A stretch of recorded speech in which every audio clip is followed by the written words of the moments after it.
주일 예배 나오신 여러분들 환영하고 축복합니다.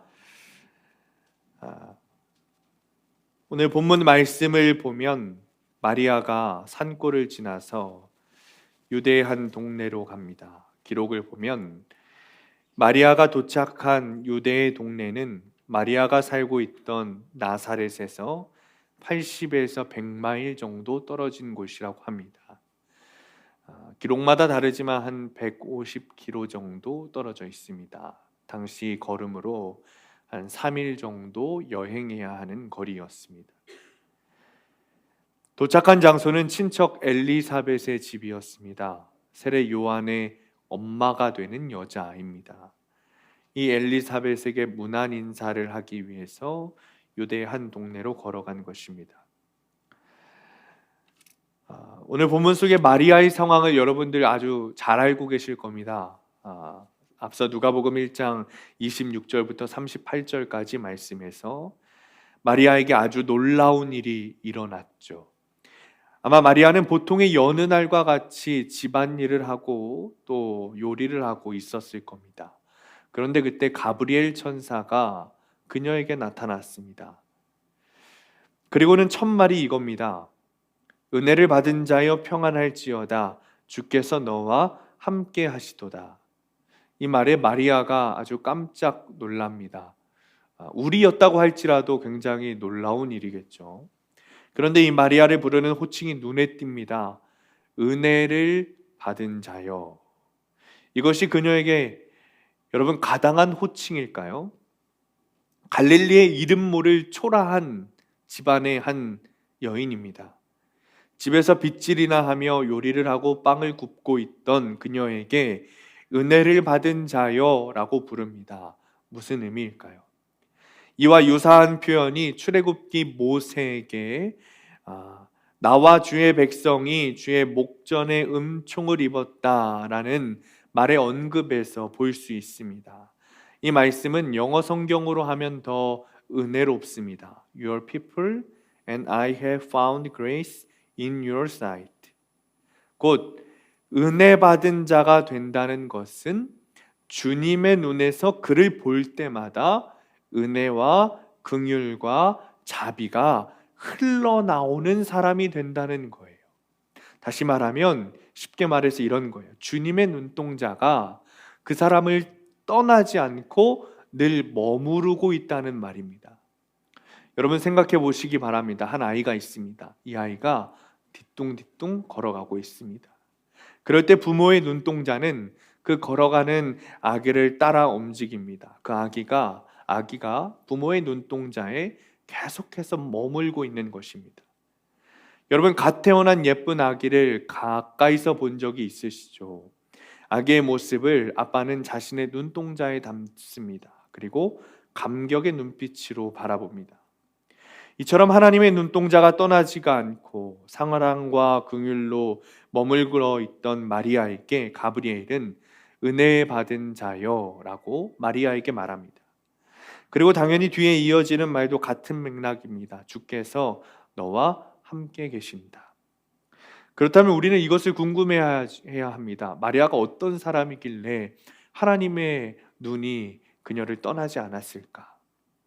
이유는 다음에 나옵니다. 가브리엘 천사는 장차 일어날 놀라운 일을 말했습니다. 여러분 잘 아시죠? 무엇이죠? 그녀에게 메시아가 잉태되었다는 이야기입니다. 이 말에 마리아는 나는 남자를 알지 못하는데 어떻게 아기를 뵐 수 있습니까? 라는 반문을 던집니다.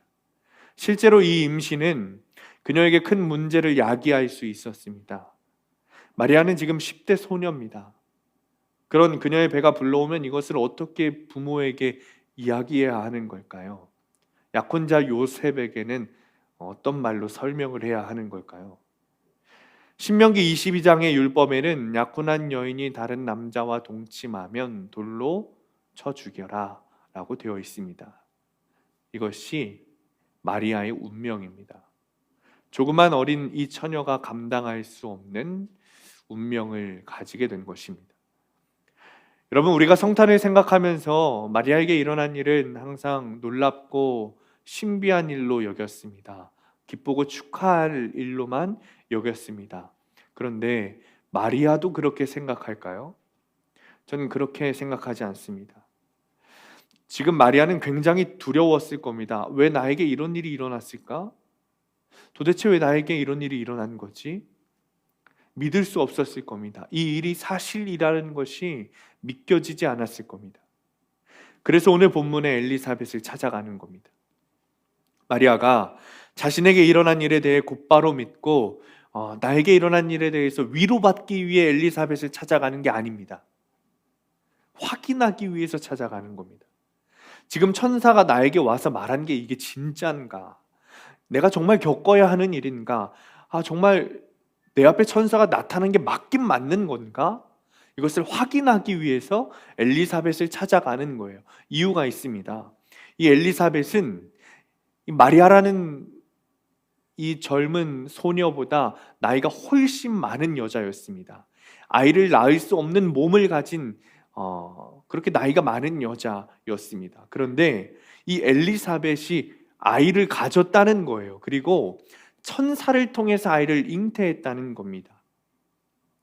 그러니 마리아는 엘리사벳의 그 모습을 확인한다면 나에게도 일어난 일이 진짜겠구나, 그렇게 믿을 수 있기에 확인하러 엘리사벳에게 가고 있는 겁니다. 굉장히 두렵고 믿기 힘든 마음이었겠죠. 물론 엘리사벳을 찾아가기 전 마리아와 천사는 이런 대화를 했습니다. 천사가 말하기를, 누가복음 1장 37절에 대저 하나님의 모든 말씀은 능하지 못하심이 없느니라. 천사가 이렇게 말하는 거예요. 하나님의 말씀은 불가능이 없다라고 말하는 것이죠. 그러자 마리아가 이렇게 말합니다. 38절에 주의 여종이 오니 말씀대로 내게 이루어지이다. 마리아에게는 두려운 마음이 있었지만 이 말씀을 보면 어떤 기대함이 조금 공존하고 있지는 않았을까, 설레임이 공존하고는 있지 않았을까라는 생각을 하게 됩니다. 그런 마음을 가지고 엘리사벳에게 찾아갔어요. 39절 40절 말씀입니다. 우리 함께 읽을까요? 39절 40절 말씀이 있습니다. 시작. 이때 마리아가 일어나 빨리 산골로 가서 유대 한 동네에 이르러 사가랴의 집에 들어가 엘리사벳에게 문안하니. 마리아가 드디어 엘리사벳 집 앞에 도착했습니다.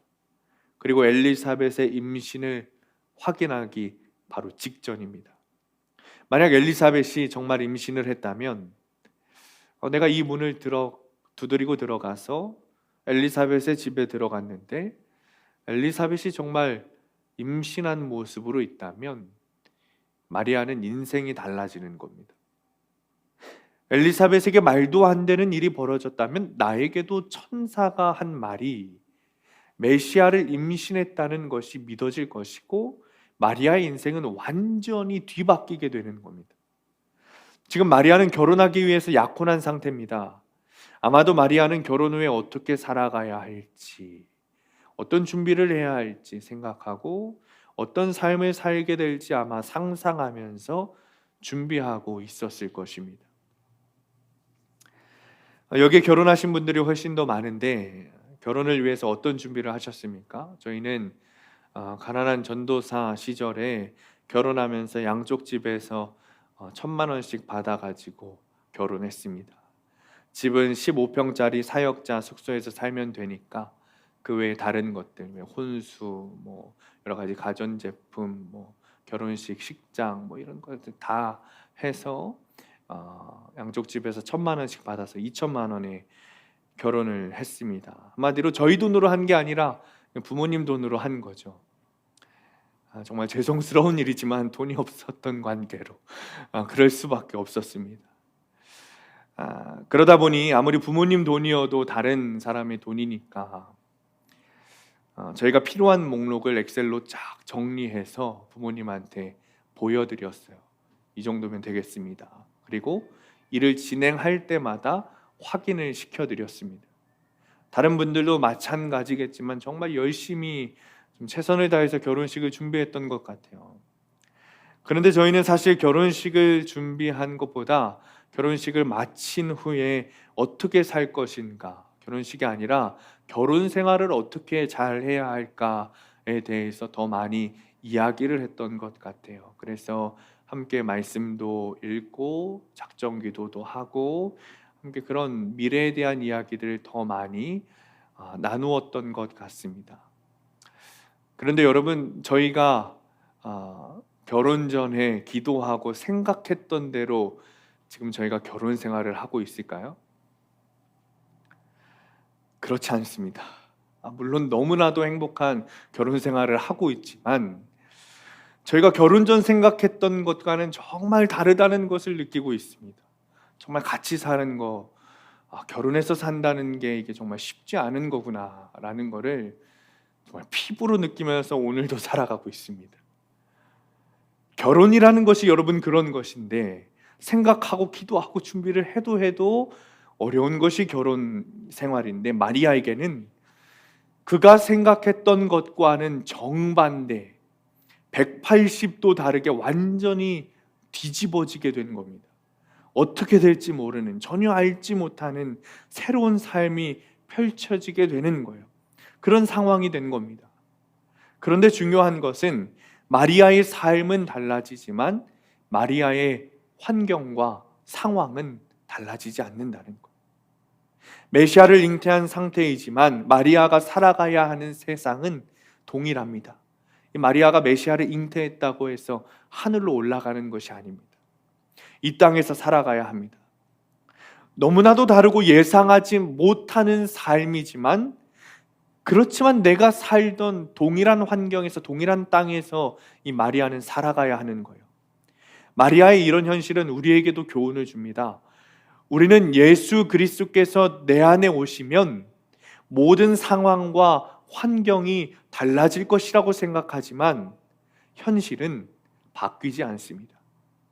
내가 예수님을 내 안에 모셨지만 직장, 가정, 학교 달라지는 것이 없습니다. 남편은 여전히 못살게 굴고, 아내는 여전히 바가지를 긁고, 자식 새끼는 여전히 더럽게 말을 안 듣습니다.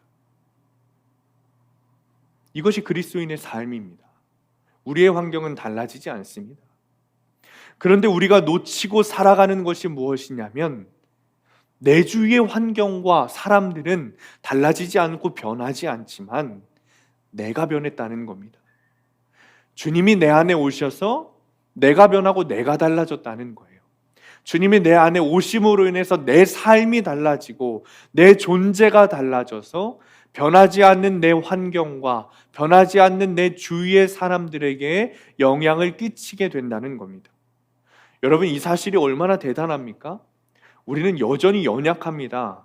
질그릇 같은 존재입니다. 무엇인가를 담기에는 아주 비천한 존재입니다. 그런데 그런 내 안에 주님이 오시더니 내 삶이 변하고 내가 살아 움직이고 내 삶이 되는 모든 시간과 공간 속에서 영향력을 미치게 된다는 거예요. 41절 45절 말씀입니다. 우리 함께 읽겠습니다. 41절부터 45절 말씀을 읽습니다. 시작.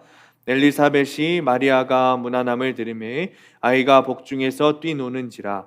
엘리사벳이 성령의 충만함을 받아 큰 소리로 불러 이르되 여자 중에 네가 복이 있으며 내 태중의 아이도 복이 있도다. 내 주의 어머니가 내게 나아오니 이 어찌된 일인가. 보라, 네 문안하는 소리가 내 귀에 들릴 때에 아이가 내 복중에서 기쁨으로 뛰놀았도다. 주께서 하신 말씀이 반드시 이루어지리라고 믿은 그 여자에게 복이 있도다. 아멘. 놀라운 일이죠. 마리아가 엘리사벳의 집의 문을 열고 들어갔습니다. 그리고 엘리사벳에게 문안 인사를 했어요. 그러자 엘리사벳의 태아, 즉 세례 요한이죠. 이 세례 요한이 마리아의 목소리를 듣고는 어머니의 뱃속에서 뛰어 춤추고 찬양한다는 거예요. 엘리사벳도 마찬가지예요. 마리아의 문안 인사를 듣더니 성령의 감동함을 받아 찬양하기 시작했습니다. 본문보다 앞선 36절을 보면 천사가 마리아에게 엘리사벳도 늙은 몸에 아이를 배웠다라고 말해줍니다. 그것처럼 엘리사벳에게도 마리아에 대해서 미리 말씀하셨다는 것을 우리가 느낌적인 느낌으로 알 수 있습니다. 그 엘리사벳이 마리아에게 이야기하는 거예요. 세상의 모든 여인들 중에 복된 자가 왔구나. 하나님은 말씀하신다는 것을 반드시 이루신다는 것을 믿는 너에게 복이 임할 것이다. 사랑하는 성도님들, 이 말씀은 우리에게도 주어지는 말씀입니다.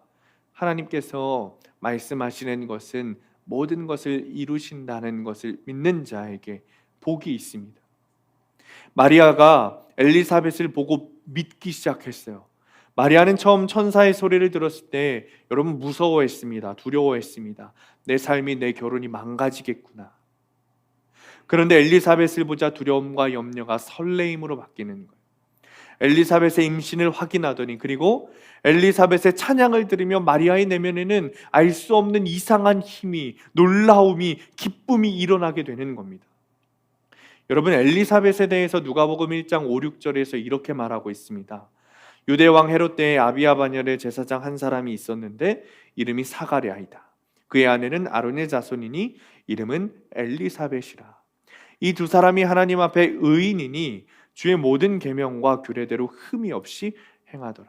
엘리사벳이 하나님 앞에서 의인으로 소문난 사람이라는 거예요. 그러니까 한마디로 말하면 이런 겁니다. 저 사람이라면 믿을 수 있어. 저 사람이 말하는 거라면 뭔가 있어 라면서 신뢰를 주는 사람이 엘리사벳이라는 거예요. 그런데 그런 엘리사벳에게 변화가 생겼어요. 아이를 가지지 못하는 몸이 아이를 잉태했습니다. 그런 여인 앞에 서서 마리아를 향해 찬양을 하니 마리아는 믿을 수밖에 없는 겁니다. 그러니까 환상 중에 알았던 천사의 등장, 환청인 줄 알았던 천사의 소리가 내 현실보다 더 현실적인 하나님의 현실인 것입니다. 여러분, 엘리사벳의 찬양을 들을 때 마리아의 기분이 어땠을까요? 그녀의 내면 안에 엄청난 기쁨이 흘러나왔을 겁니다. 우리가 가늠할 수 없는 기쁨이 흘러나왔을 거예요. 하나님의 말씀이 나라는 사람을 통해 실현되는구나, 하나님의 말씀이 나를 통해 현실화되는구나 라는 감격이 말할 수 없었을 겁니다. 그리고 그 기쁨을 주체하지 못하고 마리아는 영광과 찬양을 주님께 올려드립니다. 46절부터 56절이에요. 마리아가 이르되 내 영혼이 주를 찬양하며 내 마음이 하나님 내 구주를 기뻐하였음은 그의 여중의 비천함을 돌보셨음이라. 보라, 이제 후로는 만세의 나를 복이 있다 일컬으리로다. 능하신 이가 큰 일을 내게 행하셨으니 그 이름이 거룩하시며 긍휼하심이 두려워하는 자에게 대대로 이르는도다. 그의 팔로 힘을 보이사 마음의 생각이 교만한 자들을 흩으셨고 권세 있는 자를 그 위에서 내리치셨으며 비천한 자를 높이셨고 줄이는 자를 좋은 것으로 배불리셨으며 부자는 빈손으로 보내셨도다. 그 종 이스라엘을 도우사 긍휼히 여기시고 기억하시되 우리 조상에게 말씀하신 것과 같이 아브라함과 그 자손에게 영원히 하시리로다 하니라. 마리아가 석 달쯤 함께 있다가 집으로 돌아가니라. 사랑하는 성도님들, 다시 한번 생각해 보시기 바랍니다. 마리아가 처음 만났을 때, 천사를 처음 만났을 때 어떤 마음이 들었을까요? 아마 현실적인 생각을 했을 겁니다. 우리는 기도 중에 주님의 응답이 분명할 때가 있습니다. 아직 이루어진 상태는 아니지만 이게 주님의 뜻이겠구나 싶을 때가 있습니다. 그럴 때면 우리는 기쁘고 행복한 것이 아니라 부담감이 우리에게 옵니다. 주님의 뜻이 이해되지 않을 때가 있습니다. 현실적인 생각이 먼저 들기 때문이에요. 예를 들어 이런 겁니다. 사가랴가 주님께 기도했어요. 아이를 달라고 기도했습니다. 그런데 천사가 와서 너에게 아이가 있을 것이다 라고 사가랴에게 말하자 이 사가랴의 첫 마디가 무엇인지 아십니까? 저는 나이가 많은데요 주님입니다.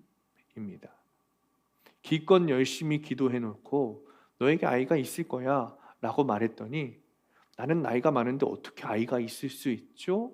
라고 현실적인 생각을 하게 되는 겁니다. 마리아에게도 하나님께서 말씀하셨을 때 마리아가 이렇게 말합니다. 29절입니다. 처녀가 그 말을 듣고 놀라 이런 인사가 어찌함인가 생각하며 주님 도대체 이게 무슨 말입니까? 라는 거예요. 우리의 현실을 먼저 보게 되는 겁니다. 인간적으로 생각하면 그럴 수밖에 없습니다. 마리아의 입장에서 볼 때, 여러분 마리아의 입장에서 볼 때 자기의 배가 불러오지 않을 때는 숨길 수 있습니다. 그런데 불러오기 시작한다면 사람들이 어떻게 생각할까요? 마리아가 아무리 설명을 한다고 해도 사람들이 마리아의 그 말을 믿을까요? 그럴 수 없을 겁니다. 요셉에게도 파혼을 당하고 사회적으로도 분리되는 그런 일을 겪게 될 겁니다. 죽도록 맞아야 할지 도망쳐야 할지 쫓겨나야 할지 모르는 신세가 마리아인 것입니다. 그리고 아이를 품고 있는 10달 동안 마리아는 무슨 생각을 하게 될까요? 이 아이가 내 아이인데 내 아이가 아닙니다. 이 아이가 내 아이가 맞는데 내 아이가 아니라 하나님 아이랍니다. 마리아는 이런 시간을 10달을 보냈어야 할 겁니다. 굉장히 혼란스러운 시간을 보냈어야 하는 마리아입니다. 그런데 그 시간들이 마리아에게 부정적인 영향이 되지 않습니다. 이유가 있습니다. 왜 그렇죠? 내게 임한 주님의 말씀이 사실이라는 것이 확인되었기 때문입니다. 두려움과 염려가 아니라 오히려 이해할 수 없는 하나님의 역사가, 하나님의 말씀이 내 현실이 되자 마리아의 내면에 가슴 벅찬 감격과 기쁨의 찬양만이 존재할 수 있었던 겁니다. 우리에게도 이런 일들이 일어납니다. 그리스도인들에게 답답한 일이 있습니다. 아무것도 못할 것 같은, 앞으로 어떻게 헤쳐나가야 할지 막막한 일들이 있습니다. 그런데 그 일이 하나님의 뜻은 맞는 것 같다 이 말이죠. 그렇게 되면 우리는 하게 되는 거예요. 가게 되는 거예요. 일어나게 되는 거예요. 노래하게 되는 거예요. 주님, 정말 모르겠습니다. 이 일이 어떻게 될지 모르겠어요. 근데 주님, 주님의 뜻이 맞는 것 같으니 내가 주님의 말씀 붙들고 일어나겠습니다. 주님이 주신 말씀 붙들고 내가 가겠습니다.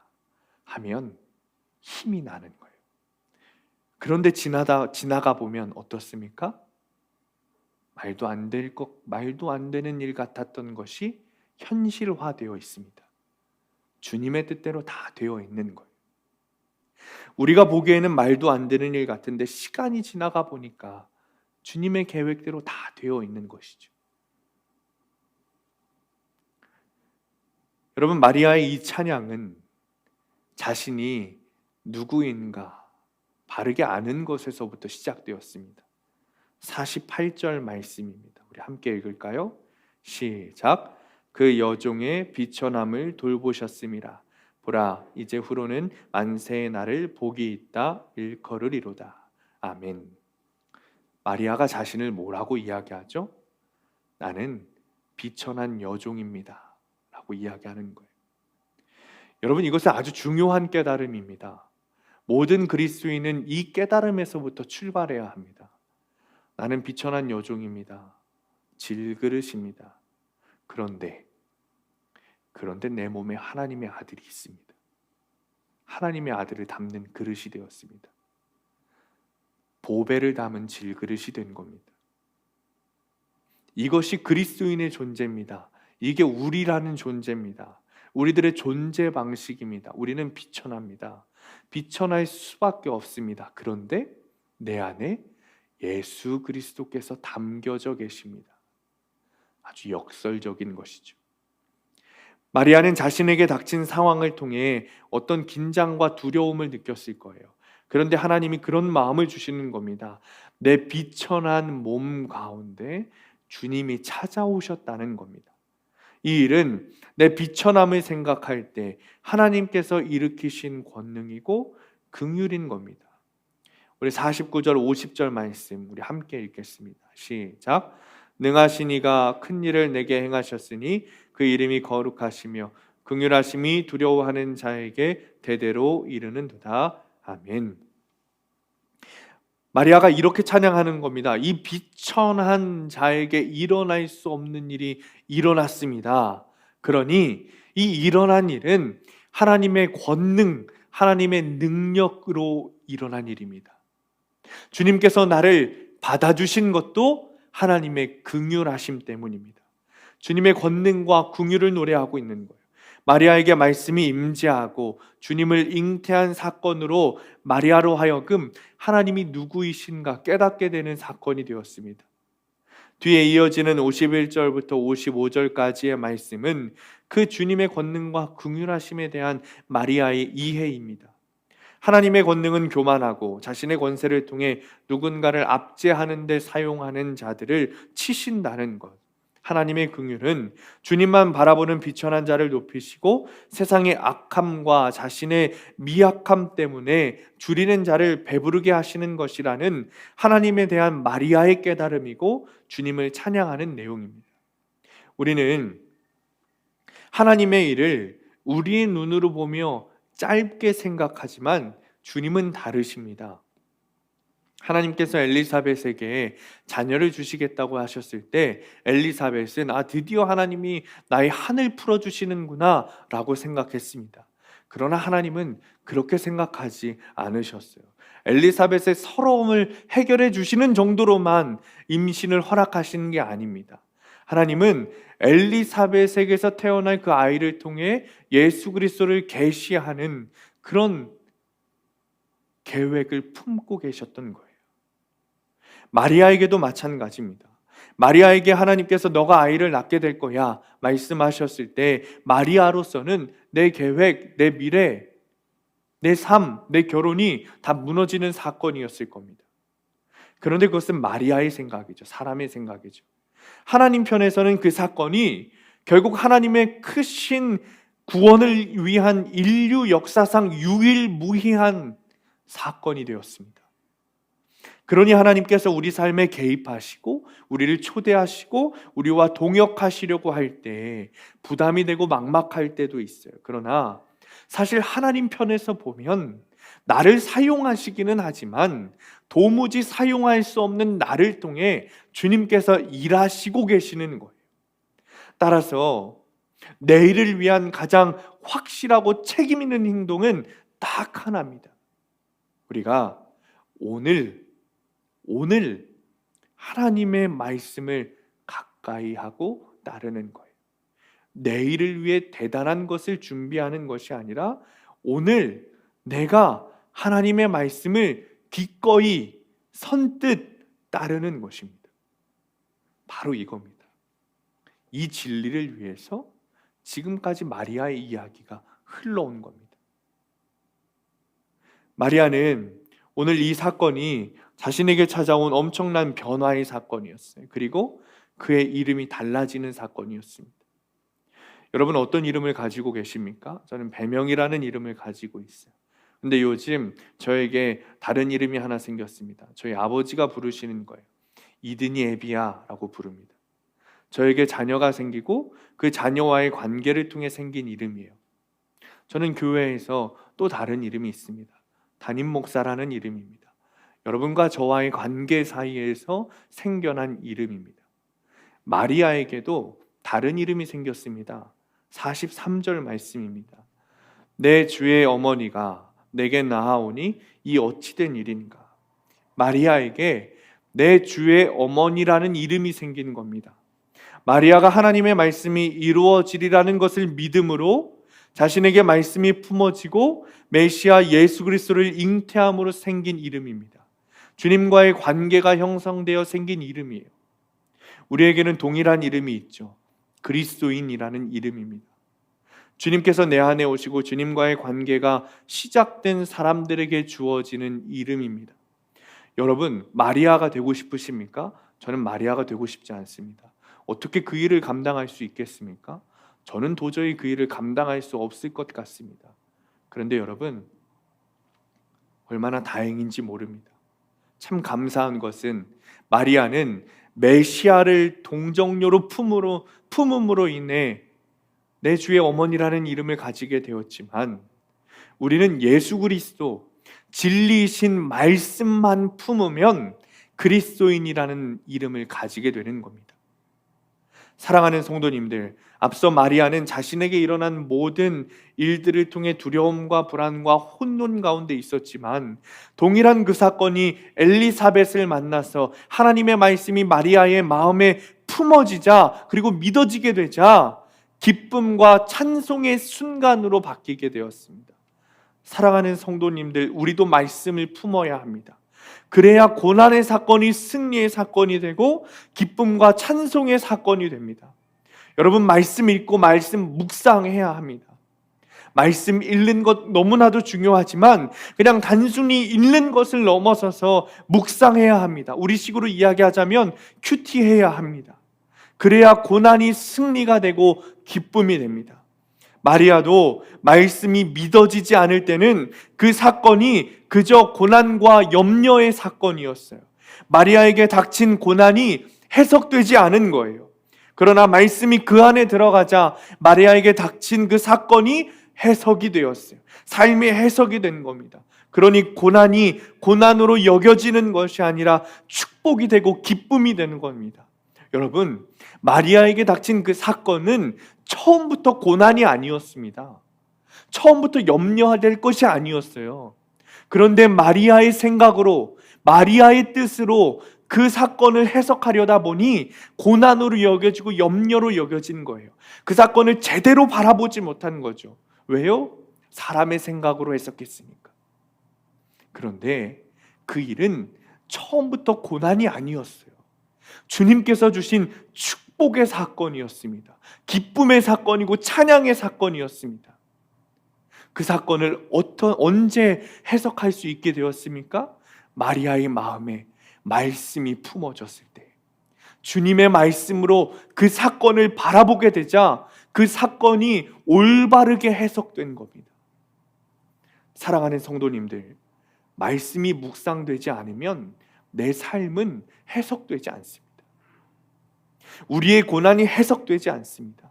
나에게 이 고난이 왜 찾아왔는지 우리는 알지 못합니다. 그러면 그냥 아무것도 모르고 죽는 거예요. 주님이 내 삶을 왜 이렇게 디자인하셨는지 깨닫지도 못한 채 그냥 죽는 겁니다. 여러분, 내 이름이 말로만 그리스도인이 아니라 정말 그리스도인이어야 되지 않겠습니까? 그런데 내 안에 말씀이 없는데 어떻게 그리스도인이 될 수 있을까요? 말씀이신 예수 그리스도께서 내 안에 계시지 않는데, 주님과 관계하고 있지 않은데 어떻게 그리스도인이 될 수 있을까요? 진리이신 말씀을 붙들어야 하는 겁니다. 계속해서 말씀을 묵상해서 내 안에 말씀이 충만해지고 말씀이신 예수 그리스도가 충만해지고 그 말씀으로 내 삶이 해석되어야 하는 겁니다. 주님을 기다리는 강림절입니다. 그냥 마냥 기다리면 주님이 오시는지, 오셨는지, 오셨다 그냥 가셨는지 우리는 알지 못합니다. 그냥 지나가는 거예요. 강림절 기간, 이 기다림은 주님이 오심을 기다리면서 내 삶을 말씀으로 해석하는 시간이 되어야 합니다. 내 삶을 해석하지 못한 채 주님의 오심을 만나게 되면 여러분, 이거 얼마나 억울한 일이겠습니까? 우리가 기다린 시간이 헛되게 되는 거예요. 내 삶을 해석하는 방법은, 내가 왜 이렇게 살게 되었는지 알게 되는 방법은, 나에게 찾아온 상황들, 고난들, 환경들을 해석하는 방법은 오직 말씀밖에 없습니다. 말씀 묵상하고 큐티하는 것 통해서 말씀 충만하게 되시기를 축원합니다. 그래서 주님을 기다리는 계절, 막연히 기다리고 있는 게 아니라 말씀을 통해 내 삶이 해석되는 귀한 기다림의 시간이 되시기를 간절히 축원합니다. 기도하겠습니다.